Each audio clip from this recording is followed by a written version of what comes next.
Good afternoon. Today I'm going to speak about heart and kidney crosstalks. This is the second part of this talk because I delivered a presentation since 2 weeks on this month about the heart and kidney crosstalk. And during this presentation, I discussed started with introduction, then gave a hint about cardiovascular syndrome, AKI in the heart, hypertension, diabetes and cardiovascular system, and diabetic kidney disease, chronic kidney disease and heart, the issue of cardiovascular complications after transplantation and dialysis, and I ended with echocardiography. During this part of the kidney and the heart crosstalk, I'm going to add new data for the following 3 sectors. What is the most important update regarding hypertension and its management and the importance of kidney within the guidelines, the current guidelines of European Society of Cardiology of Hypertension Management? Second sector, some new data about chronic kidney disease from the new publications. And lastly, I give 1 point in dialysis and few points in renal transplantation. So I'm going to start with hypertension, and I'm going to stress upon the European Society of Cardiology guidelines. Here I wanted to refer to one of my previous presentation that was recorded on last December about chronic kidney disease progression. And during this presentation, you will find hypertension as one of the risk factors for CKD progression. And during this videotape, I highlighted the most recent American Society of Cardiology guidelines that was released last in November. But today, I'm not going to discuss anymore the American guidelines. And would you please go to this video to look at the slides of the American Heart Association guidelines. Today, I'm going with you through this tour to highlight some important data from the European Society of Cardiology, European Society Heart Guidelines that was released on this week, on the August 25th of this month. To start with, in disconcordance to the American Society of Cardiology guidelines, here the definition is completely different. So blood pressure in adult is considered either optimal, normal blood pressure, high normal blood pressure, and for hypertension grades, here in this current guidelines, there are 3 grades: grade 1 hypertension, grade 2 hypertension, and grade 3 hypertension. And this is the isolated systolic hypertension. I'm going to clarify the meaning of each sector of these definitions. So, to say optimal blood pressure, systolic blood pressure is less than 120 millimeter mercury, and diastolic is less than 80. For normal blood pressure, it is systolic between 120 to 129, and or diastolic in this range from 80 to 84 millimeter mercury. Regarding high normal blood pressure is considered if systolic blood pressure is between 130 to 139, and or diastolic between 85 to 89 millimeter mercury. Grade 1 hypertension, you can diagnose it if systolic blood pressure between 140 to 159, and or diastolic 90 to 99.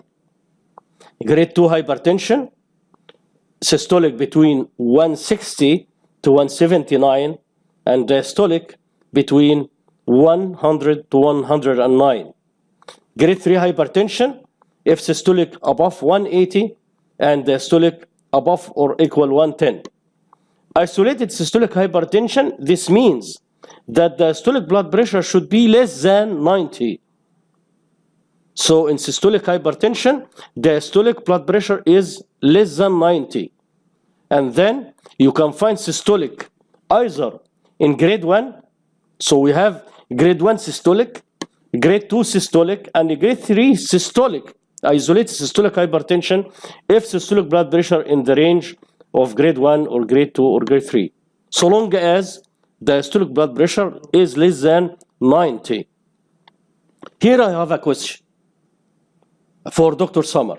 If you have blood pressure 120 over 95, is it normal, or this is hypertension grade 1? Or here systolic is normal, but the systolic is high. Is it mandatory to find elevated both systolic and diastolic?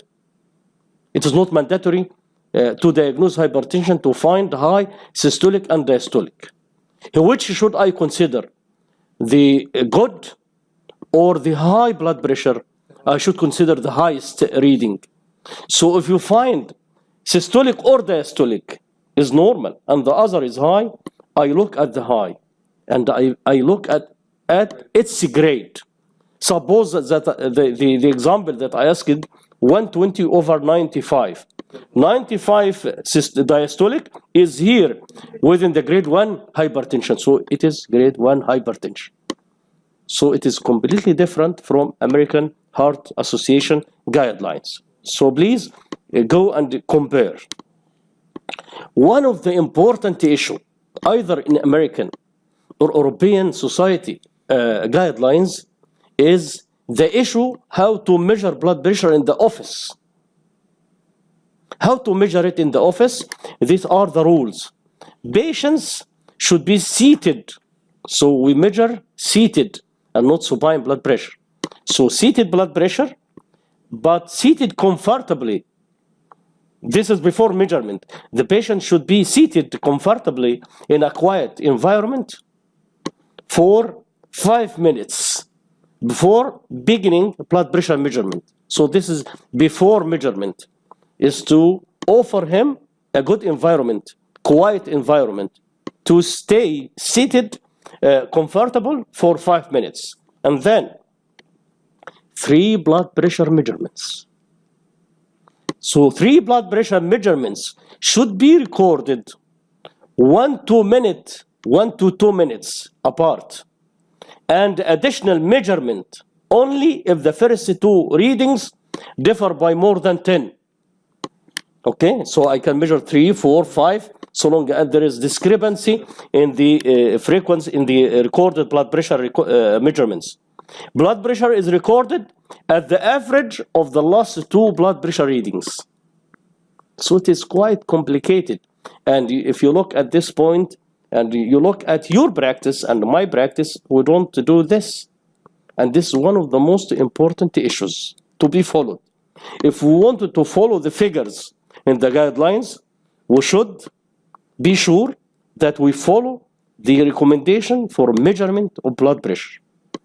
Again, additional measurement may have to be performed in patients with unstable blood pressure values due to arrhythmias, such as in patients with atrial fibrillation. In home manual, auscultatory methods should be used, as most automated devices have not been validated for blood pressure measurement in patients with atrial fibrillation. So this is one important point to be considered. If we depend upon automated blood pressure recording in patients with AF, we should measure by auscultatory methods. Use a standard bladder cuff.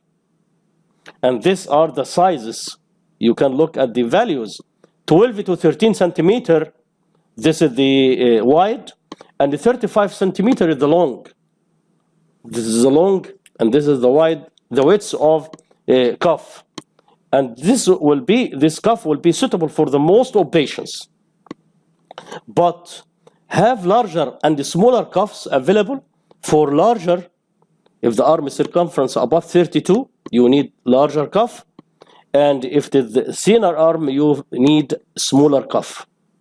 Because if you use a smaller cuff for big arm, this will give you false high blood pressure, and vice versa. And moreover, the cuff should be positioned at the level of heart, with back and arm supported, to avoid muscle contraction and isometric exercise dependent increase in blood pressure.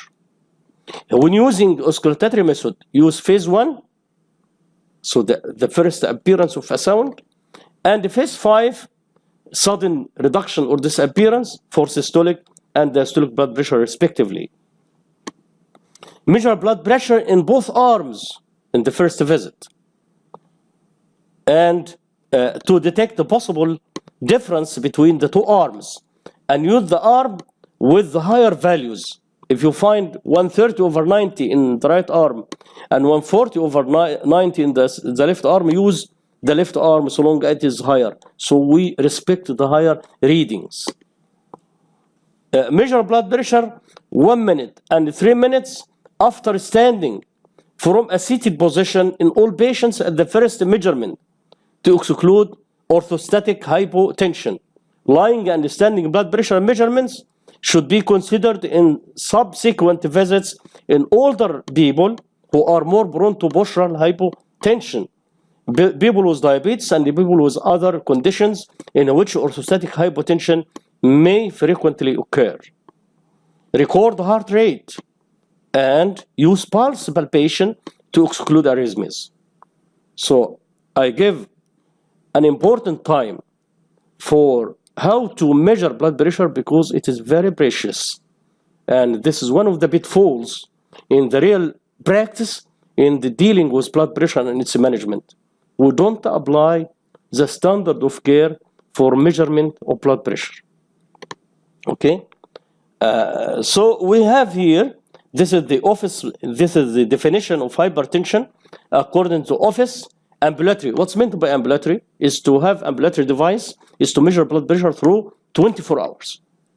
And home blood pressure is to measure the blood pressure frequently at home. Myself, I respect home blood pressure because it is available. The patient may have his own sphygmomanometer at home and measure his blood pressure during the morning and the night, and can come to us in the visit by the diary, including 1 week readings. So it will be more accurate than one point of time at office while we are not applying the standard of care for measurement. So if you follow office blood pressure, this is the standards. If you exceed 140 or 90 here, this is hypertension. For ambulatory, daytime, if exceeds 135 and 85 here, this is the daytime hypertension. And nighttime, if it is here above 120 or equal, and 70 equal or above 70 in the stole. And this is 24-hour mean. And home blood pressure is 135/85. And myself, I recommend and I suggest, and I believe in home blood pressure recording. So we can try to ask our patients to have, so long as in diabetes, there is the method to measure blood glucose. Here, we can measure the blood pressure by patient's sphygmomanometer, provided that we calibrate and accredit the sphygmomanometer. What is the difference of the current 2018 and 2013 European guidelines? The difference here, they is tabulated in tables. If you go to the PDF of the guidelines, you'll find they follow the color code. Whenever you find the green color, this means great evidence for recommendation. If you find a red color, this means to be avoided because it is harmful. So here, blood pressure treatment targets, you will find treatment thresholds for older patients. So this is a threshold for older patients, and this is the blood pressure treatment targets. Please go to the original PDF and read it in details. But look here, for treatment targets, because I think there is no great difference between the European and American guidelines regarding treatment targets. although there is marked difference in definition. So in target, it is recommended that the first objective of treatment should be less than 140/90. So this is, in the Americans is 130/80. Here they started by reaching 140/90 in all patients, and provided that the treatment is well tolerated, there is no side effects, no intolerability, to reach 130/80. So the final destination is the same, 130/80. Okay?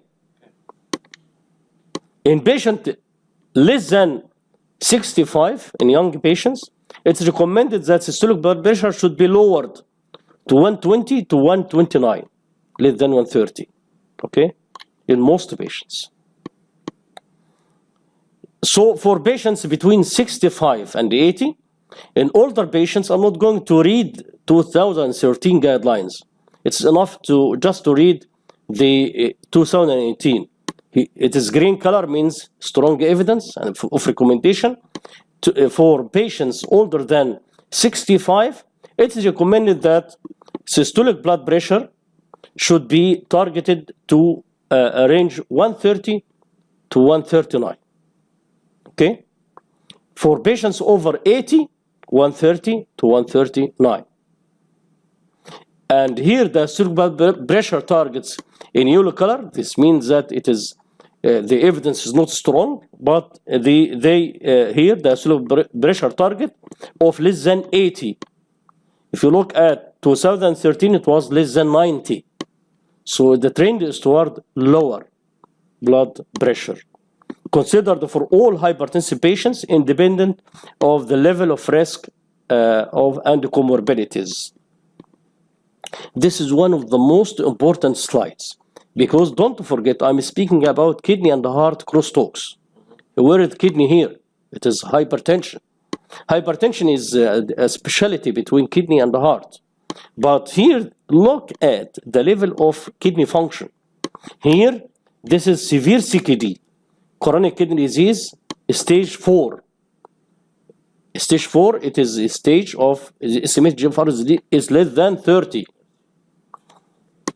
If the person just has chronic kidney disease, stage 4, this is a stamp for very high risk for 10-year cardiovascular risk factor.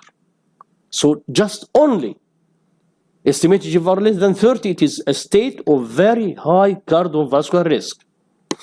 If it is not 30, but less than 60, it is high risk.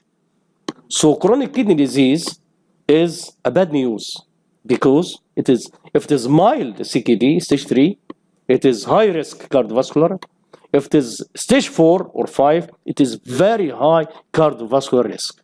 So it is one of the important crosstalks between kidney and heart. Look at this table. Very nice. They look at hypertension in stages, not grades. Uncomplicated, asymptomatic, and established disease. And then looking at the risk factors. This is hypertension-mediated organ damage or disease. And this is the values of blood pressure, either high normal, grade 1, grade 2, grade 3. Look at CKD, grade 3. If the person has CKD stage 3 and his blood pressure is high normal, this patient is either moderate or high risk. So it is between moderate to high risk. If it is grade 1, it is high risk, as I mentioned in the previous table. If there is stage 3, it is high risk, so long as the person is hypertension. And if he is high normal, systole between 130 to 139, and the systole between 85 and 89, it is moderate to high risk. But if it is hypertension grade 1, it is high risk. And if the patient is stage 4 or above, this means estimated GFR is less than 30, irrespective to the values of blood pressure.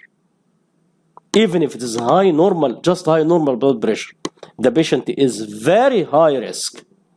So it's very clear in this guidelines that CKD is a bad news associated with very high, if we are speaking about stage 4 or 5, or high risk if we are speaking about a stage 3 with high blood pressure values.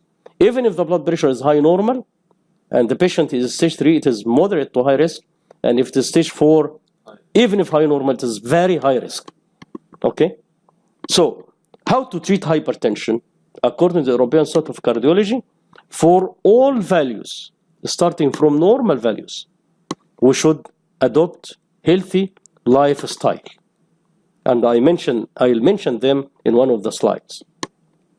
So for all, healthy lifestyle should be adopted. Then, if we are speaking about high normal blood pressure and we follow lifestyle, consider drug treatment in very high risk patients. This is why I presented 2 slides about high and very high risk. So if you find your patient within very high risk group, while is he or she in the high normal blood pressure values and doesn't respond to lifestyle modification, you can add treatment. Clear? Okay.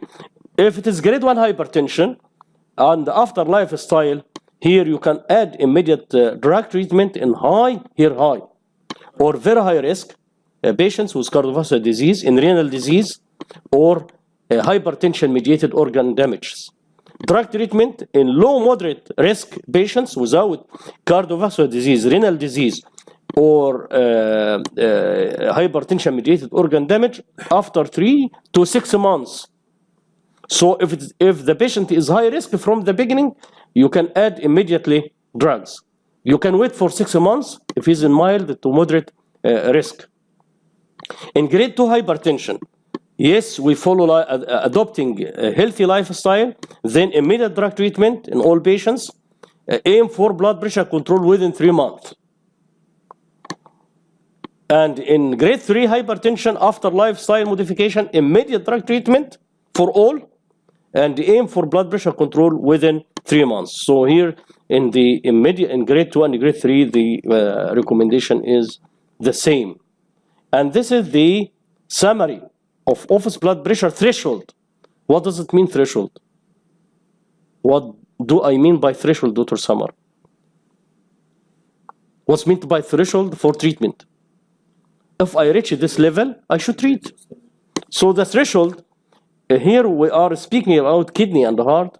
So in patients with CKD, if we are in this age zone from 18 to 65, and you are here, you have your patient with CKD, with systolic blood pressure above 140, here you start this a threshold for drug treatment. Clear? Clear. And in this age range, between 65 and 79, 140. And if the patient is above 80, you can reach 160 to start your treatment. And the systolic for all ages is just above 90. So you can see above 140 over 90, this is the threshold for starting treatment. Try to reach below 140 over 90 for a period of time. If no problem, we can go to 130 over 80, as we stated in the first slides. So the question now, what about the lifestyle, healthy lifestyle? What are the healthy lifestyles? Healthy lifestyle is to restrict salt to less than 5 grams per day, 5 grams sodium chloride. And this is the recommendation, 1, based on a strong level of evidence. A. To restrict alcohol, it's recommended to avoid binge drinking, it's fine. Increase consumption of vegetables. This is very interesting.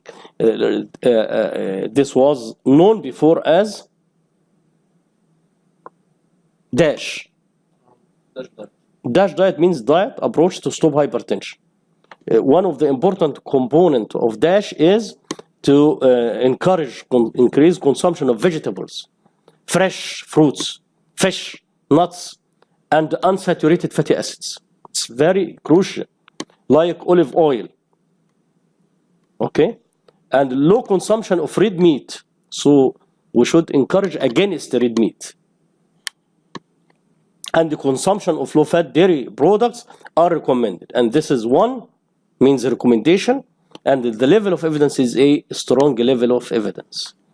Then body weight is to control body weight and avoid obesity and overweight. It's 1A as well. Regular aerobic exercise, at least 30 minutes of moderate dynamic exercise on 5 to 7 days per week is recommended. 1A, smoking cessation, supportive care, and referral to smoking cessation programs are recommended. 1B. So these are the proper and appropriate lifestyle to be adopted. This is again the office blood pressure treatment targets range. Do you remember the first question was the threshold 140, 90 for and according to the age we can, for the persons above 80 we can consider 160. Okay, look here regarding CKD, the target is to start reducing blood pressure less than 140, then the destination is to reach 130 if the treatment is tolerated. If the patient in the age between 18 to 65, and the target for patients between 65 and 79, if they are within the CKD domain, targeting 130 to 139. Okay, here the old age 130 to 139, and the stool is between 70 to 80 for all ages with CKD. So this is the treatment target. So you now understand what is meant by threshold for treatment. This is the level that I should start treatment upon. And the target, it is the destination that I should reach by treatment. How to treat hypertension in the presence of chronic kidney disease? How to treat? Which drug to start with? If there is CKD, Dr. Ahmed? Yes, so the recommendation to start also with ACE or ARBs and follow up the serum potassium. According to the European Society of Cardiology, you are right, but here they prefer to start with initial dual combination. Dual combination of ACE inhibitor, angiotensin converting enzyme inhibitor, or not and. Because this combination in this guideline is prohibited to combine ACE inhibitor and ARBs. Okay? Plus calcium channel blocker. So the first line of treatment is combination in single pill. Why single pill? Because single pill is equal adherence. They are seeking for patient adherence. Okay? So in single pill, ACE inhibitor plus calcium channel blocker. Or ACE or ARB plus diuretics. Okay? And if the estimated GFR less than 30, the diuretic should be loop diuretics. Because below 30, thiazide will not be sufficient to do anything. So again, the initial treatment is dual treatment in one tablet, either using ACE or ARB plus calcium channel blocker or diuretics. And if estimated GFR, so because we are speaking about treatment of hypertension in chronic kidney disease, if estimated GFR less than 30, the type of diuretic is not thiazide. It is loop diuretic. Okay? Okay. Step 2, triple. If there is no response, you can add one drug. So if you start with ACE plus calcium, you can add ACE plus calcium and diuretic. Again, it is preferable in one tablet, one pill, to obtain patient adherence, to be sure that the patient will be compliant with the advices. If not, this is the triple 3 drugs. In resistant cases, we can add spironolactone in a small dose. But spironolactone, if we add spironolactone in the presence of CKD, we should monitor potassium because we are afraid of hyperkalemia. And one important point is what about beta blocker? Here I didn't mention beta blocker. Here the guidelines both beta blocker as special entity to be added, to be considered at any treatment time. If there is a strict indication, what are the compelling indication for the use of beta blocker is heart failure. So hypertension and heart failure, this is an indication for beta blocker. With ischemic heart disease, post-myocardial infarction, in the presence of atrial fibrillation, or younger women. Why younger women? Why?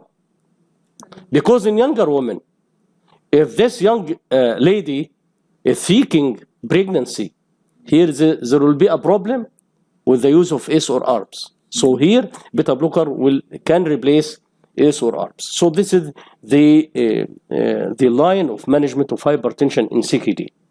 I think the philosophy of using more than one drug is to use a smaller dose from each one, rather than to use big dose from the start from any one of them.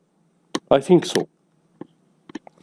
And one of the interesting points in the hypertension is to consider and to think of secondary hypertension. And I'm not going to speak about all secondary hypertension, but we are speaking about kidney and heart. So here in kidney, renal parenchymal cause between 2 to 10% of secondary hypertension, and the renovascular between 1 to 10%.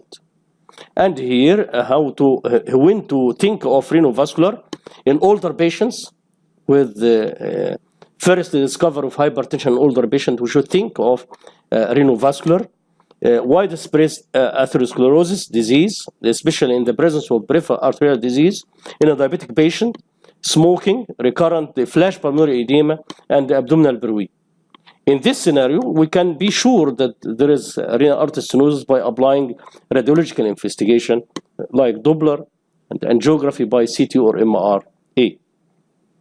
For renal parenchymal, we can just order serum creatinine, electrolytes, and urine analysis. So always think of the secondary causes of hypertension. So what about treatment of hypertension in a diabetic person? If you have a diabetic person, these are the recommendations. Antihypertensive drug treatment is recommended for people with diabetes who have blood pressure above or equal 140/90. So this is the threshold for treatment. Okay? Targeting 130 systolic blood pressure or less than 130 if the patient is tolerating, but not less than 120. Okay? And usually we prefer less than 130 if there is diabetes plus proteinuria, diabetic kidney disease. In older people above 65, targeting a pressure between 130 to 139. And the diastolic is less than 80 millimeter mercury, but not less than 70 millimeter mercury. It is recommended to initiate treatment with combination of a RAS blocker with calcium channel blocker or thiazide diuretics, like CKD, to give RAS blockade either ACE inhibitor or ARB, plus calcium channel blocker or thiazide, because here kidney is normal kidney function. And as I mentioned, don't combine ACE and ARB, because here, this is a red color, means harmful effect and on a strong level of evidence. So there is no combination from the American and from the European guidelines for ACE and ARBs. For CKD, again and again and again. In patients with diabetes or non-diabetic chronic kidney disease, it is recommended that an office blood pressure of 140/90, this is the threshold of treatment, to be treated with lifestyle advice and blood pressure lowering medication, 1A. In patients with diabetic or non-diabetic CKD, it is recommended to lower systolic blood pressure to a target 130 to 139, and individualized treatment should be considered according to the tolerability and the impact on renal function and electrolytes. Okay. RAS blockers are more effective at reducing albuminuria than older antihypertensive agents and are recommended as part of the treatment strategy in hypertensive patients in the presence of microalbuminuria. Here in nephrology, we don't like microalbuminuria. We like to say A2 or A3. Okay? A2 means above 30 milligram album per gram creatinine or 3 milligram per millimole creatinine. A combination of a RAS blocker with a calcium channel blocker or a diuretic is recommended as initial therapy. Again, single pill combination. A combination of two RAS blockers is not recommended. ACE and ARB is not recommended. Okay. Again, as there are still unmet needs in the American guidelines, the European guidelines left us with some unmet needs. As you see in this editorial comments, the 2018 European Society of Cardiology, European Society of Heart Guidelines for the management of arterial hypertension leave clinicians facing a dilemma in half of the patients. So again, we are still waiting further studies to enrich our treatment. Regarding second part, chronic kidney disease. Here, this is the, I find this is within the issue of August of American Journal of Kidney Disease, speaking about the relationship of kidney and heart core curriculum in management of heart failure and advanced CKD. And I'll ask you three questions from this article. The first question is, how common is it for a patient with HFrEF, what's meant by HFrEF, heart failure with reduced ejection fraction? So we have HFrEF and we have HFbEF. B means preserved. So we have heart failure with preserved or reduced ejection fraction. To have or develop concomitant chronic kidney disease with estimated GFR less than 60, it is in 5%, 5 to 25%, 45 to 65%, or above 90% of these patients with heart failure and reduced ejection fraction have CKD. What's your answer, Dr. Ahmed? According to the meta-analysis, they found above 50% of the patients with heart failure and either preserved or reduced ejection fraction to have CKD. So this is why we should check kidney function in all patients with heart failure. So if you have a request, Dr. Samar, in cardiology, you should be aware of our job is to look at creatinine and urine analysis, okay? So the answer here is 45 to 65%. Okay. Which one of the following statements is most correct?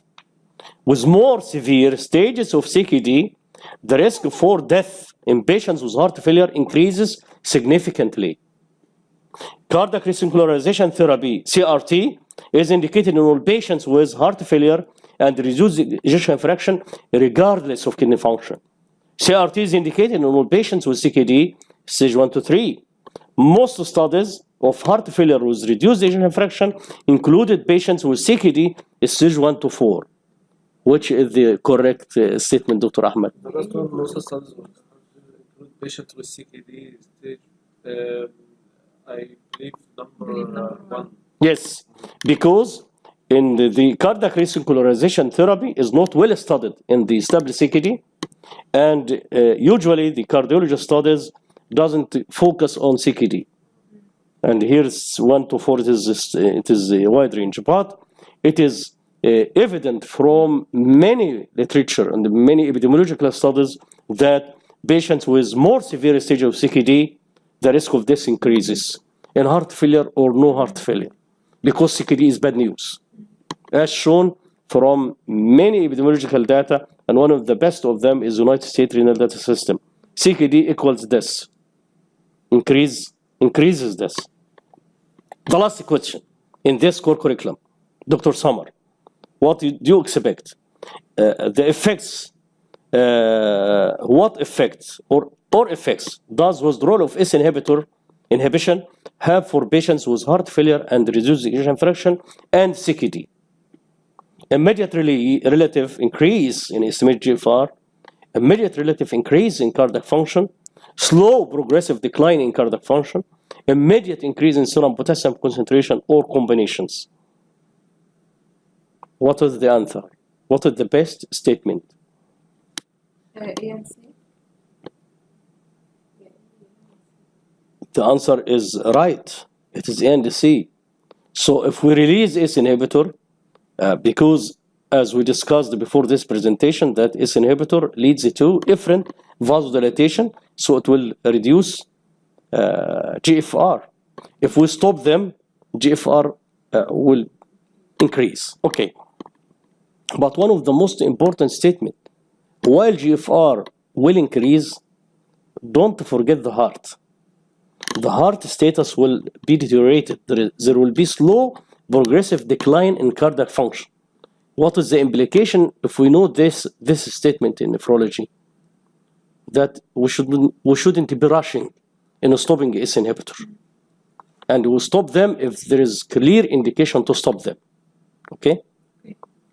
And if you read this core curriculum, you'll find many questions. One of the important questions in the core curriculum, treating anemia.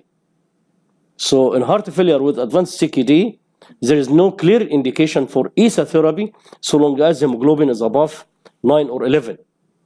And here we should focus on iron deficiency to be excluded first, because there is a randomized control trial on heart failure to use tarbobutine, and there was no significant difference in survival. Okay. One of important issues is also shown in this review. It is the review addressing management of traditional cardiovascular risk factors in chronic kidney disease. What are the data? And here they classify in this review the patients into the general population, non-dialysis dependent chronic kidney disease, and CKD stage 5 on dialysis. And you can read these risk factors. And this is the how we go treating, stopping smoking, avoiding excessive salt, treating blood pressure, treating diabetes. This is what we do. Here in the CKD, you can find here preference for RAS blockade, using small dose aspirin, cautiously used for secondary prevention, lipid modification with the statin, smoking cessation, physical activity. In dialysis, here we can look at all these data. One of the important added statements in this review article is the use of statin in dialysis patients. If I ask you, Dr. Ahmed, should we initiate the statin for dialysis patient, yes or no? No. Based on KDIGO guidelines, is contraindicated to initiate. And they left, if the patient is on dialysis and he is already treated with a statin before, to continue or to stop, there is no sharp guidelines in the last KDIGO. But KDIGO recommends not to initiate statin for a dialysis patient, because the concept is a statin will not add anything, any beneficial effect in survival.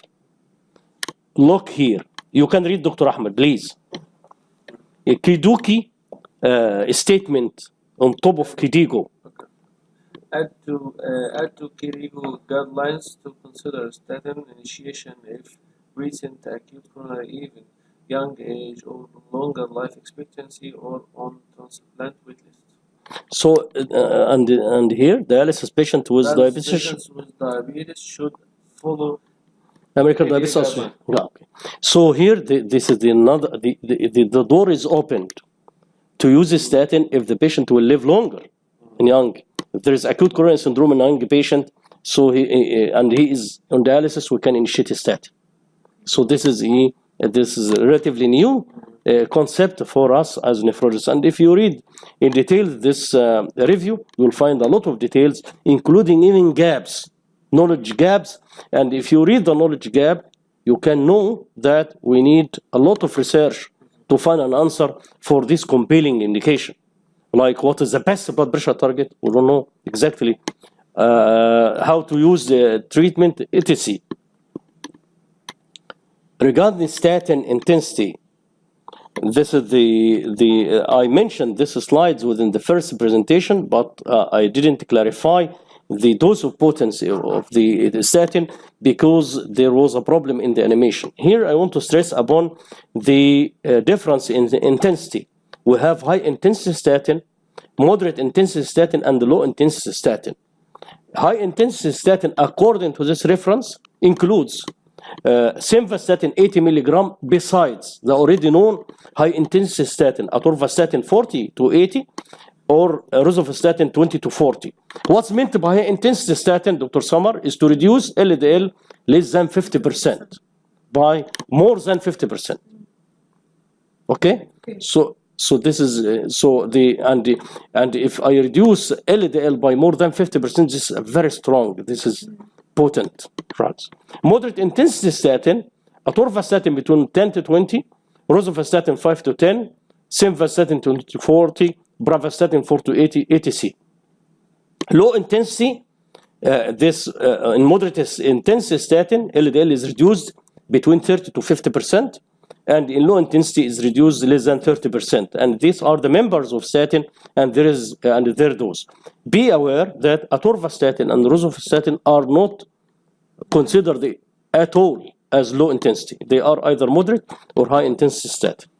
And this is a study done in CKD addressing is there a difference between low intensity, moderate intensity, and high intensity statins in patients with established CKD, and the answer is there is no survival benefit for using high potent statin. So this is an important data. Raising our attention is to follow our nephrology guidelines, because in nephrology guidelines, in management, in European best practice guidelines for treating diabetic CKD patients, if estimated GFR is less than 45, the dose of atorvastatin is between 10 to 20. Okay? Okay. What about the most recent issue of statin? This is a very nice review in this high impact factor journal. The problem of statin is, look, Dr. Ahmed, there is these are the different concepts about the side effects of statin. Hemorrhagic stroke, effects on the cognition, function of the brain, effect in liver, proteinuria and kidney dysfunction, dysglycemia and new onset diabetes, muscle symptoms, and this is the most famous side effects, myalgia or muscle intolerance syndrome following statin therapy, and cataract. So these all the fears and the problems of statin. However, the evidence for the correlation of statin with those side effects is very low. Even muscle ache, myalgia, there is a very nice study comparing double-blind versus open label. Double-blind means that I am a treating physician and this is the patient. I don't know, and the patient doesn't know if he received active or inactive drug. So when they conduct a statin in double-blind and the patient doesn't know if he is receiving statin or not, the reported adverse effect of muscle ache is low. But when they treat the patient again by open label, so the patient knows that he is receiving statin, he starts to report more and more muscle aches. What is this? Can you define this dilemma? It is a nocebo effect. We know placebo effect. Placebo, it is beneficial effect. If I am treated with a drug, I feel comfort. But if I am aware by the side effect of the drug and treated by the drug, I can report excessive side effects. At the end of this review, it's very, very nice. You will find this. And this is the first time to read take-home figure. What this figure tells us, the benefits exceeds any possible harm. So if there is cardiovascular risk, statin is indicated. Because the benefits are reduction in LDL concentration, regression of coronary atheroma, reduction in atherosclerotic cardiovascular disease events.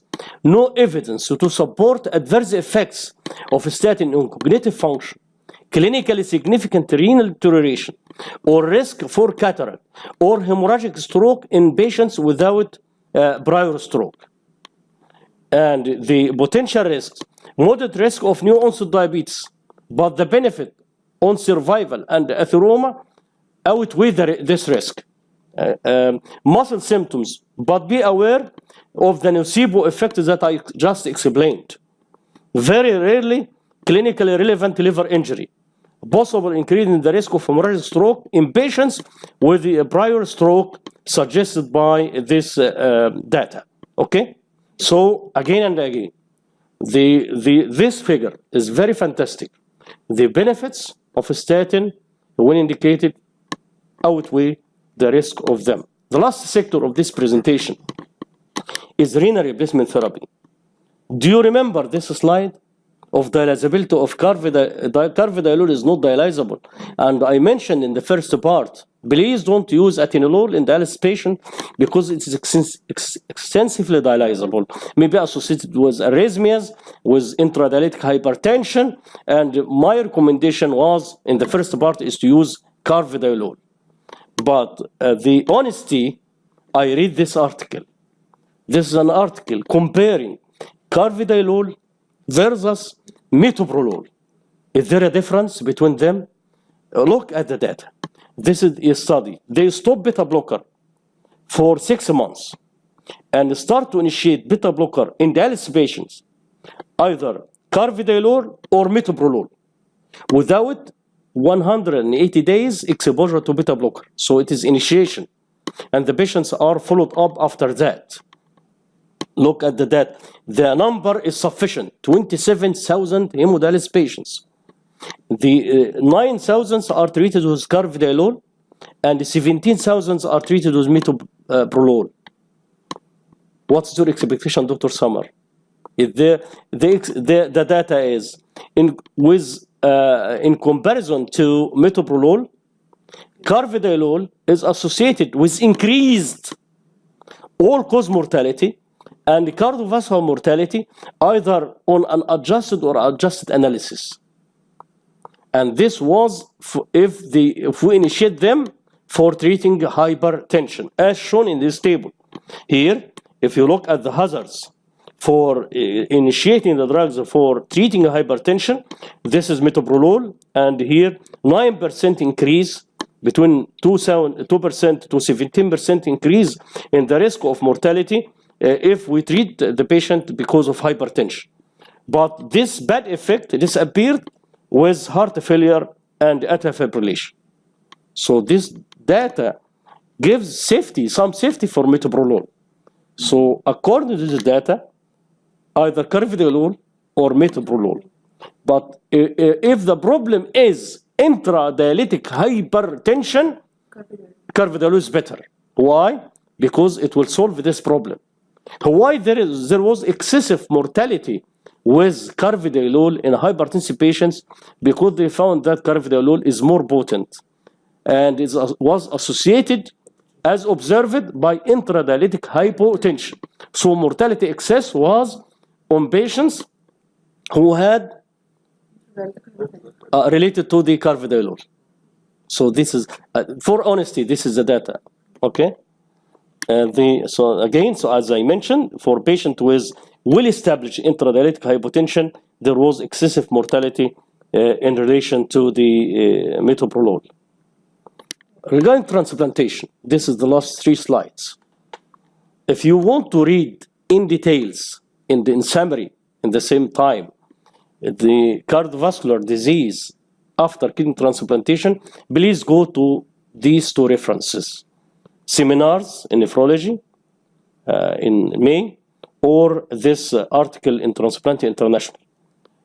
These are the common cardiac manifestations in renal transplant patients: coronary heart disease, myocardial infarction, sudden cardiac death, arrhythmias, congestive heart failure, valvular heart disease like aortic sclerosis, atrial fibrillation, pulmonary hypertension. So all cardiac manifestations can be witnessed in transplant patients. Why? Because for transplant patient, there are risk factors, either pre-transplant risk factors or post-transplant risk factors. Do you know the pre-transplant risk factors? It is all pre-transplant risk factors are summarized in this slide. So either traditional risk factors that the patients with CKD before transplantation have, like hypertension, diabetes, dyslipidemia. All these are traditional risk factors that are common in patients with CKD. And non-traditional risk factors like hyperhemocystinemia, anemia, AV fistula, systemic inflammation, infection, pneumonia, dialysis, and others problem related to dialysis. So these are traditional and non-traditional risk factors that are prevalent before transplantation. And after transplantation, we have specific drugs like calcineurin-induced hypertension that I mentioned in the first part of this presentation, drug-induced metabolic syndrome, post-transplant diabetes, function in fistula, persistent fistula after transplantation. This is why if the patient is transplanted and has good kidney graft function, we can think of closing fistula after a year of transplantation, especially if the fistula is proximal fistula with high output burden. Recurrent infections post-transplantation, altered estimated GFR, CKDT, dysregulated calcium and phosphate, high FGF23, all these are post-transplant risk factors leading to cardiovascular disease in a kidney transplant recipient. How to treat? It's to treat all these risk factors. Lifestyle interventions, minimize time to transplantation by following preemptive to avoid long time on dialysis. This is a good issue to be followed in nephrology. Control post-transplant dyslipidemia, post-transplant hypertension, consider closure of a fistula, modification of immune suppressive therapy with consideration of early steroid withdrawal in appropriate cases. Okay? What about hypertension after kidney transplantation? This is a major issue.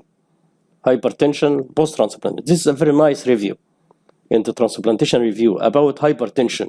Here, they reviewed each drug class with advantages and disadvantages. Calcium channel blockers, the advantages counteract the vasoconstrictive effect of calcineurin inhibitors. This is why we prescribe them early post-transplantation, is to counteract the vasoconstrictive effect of calcineurin inhibitors. Disadvantages: peripheral edema, gingival hyperplasia, gastroesophageal reflux, non-dihydropyridine like verapamil, interactions with calcium inhibitors. This is known because verapamil increases calcium inhibitor level. Regarding RAS blockade, antiproteinuric, this is advantage, decrease left ventricular hypertrophy, decrease intimal thickening, but the problem it may increase creatinine, and we agreed that if there is increase by 30% from baseline, and this is the maximum rise, to stop them. Hyperkalemia, anemia, AKI in setting of transplanted aortic stenosis. Beta blockers, cardioprotective effect, and here the side effect is masking hypoglycemia. For thiazide diuretics, electrolyte disturbance, this is a disadvantage. For mineralocorticoid receptor blockers, hyperkalemia is disadvantage, and the advantage is antiproteinuric effect. How to treat is to look at the parameters: volume, delayed poor or delayed graft function, immune suppression, related side effects. And here, this is a strategy of treatment. And here, special consideration, associated arrhythmia, considered beta blocker. So if we have post-transplant hypertension with arrhythmias, beta blocker. If we have heart failure, diuretic, ACE or ARBs, beta blocker, hydrolazine and spironolactone. If we have proteinuria, ACE or ARB, spironolactone. And here, this is angiotensin 1 receptor antibodies induce hypertension. And I think this is a long story that we can discuss after this tape. Okay? Because antibodies against angiotensin 1 receptor, what do you expect, Samar? If we have antibodies against the angiotensin receptor, it will be these antibodies will be beneficial to reduce blood pressure and to reduce cardiovascular? No, because these antibodies have agonistic effect. So it stimulates angiotensin. This is why we treat them by angiotensin receptor blocker, because angiotensin receptor blocker will close the receptors and block its action. So it will be beneficial. The last slide. Regarding post-transplant diabetes, post-transplant diabetes is a real risk factor for cardiovascular disease. how to treat, and this will be, and if you wanted to look at post-transplant diabetes, please go to this video that I recorded last February. And next month, I'll update the data of post-transplant diabetes. And one of the important slides that I will add is, again, holistic approach for management of post-transplant diabetes is to look at glycemic lowering agents, and I'll mention them in details in next video, and the comorbidities, hypertension and dyslipidemia to be treated, immune suppression, how to modulate, this will be within the video, the coming video, and as well as lifestyle changes.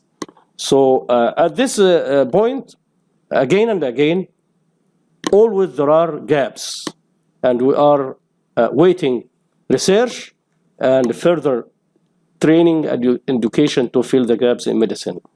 Always there are unknowns, and our strategy is to fight to find the answer for unknowns. Thank you very much for your attention, and I'll be happy if you have any question to send to my email.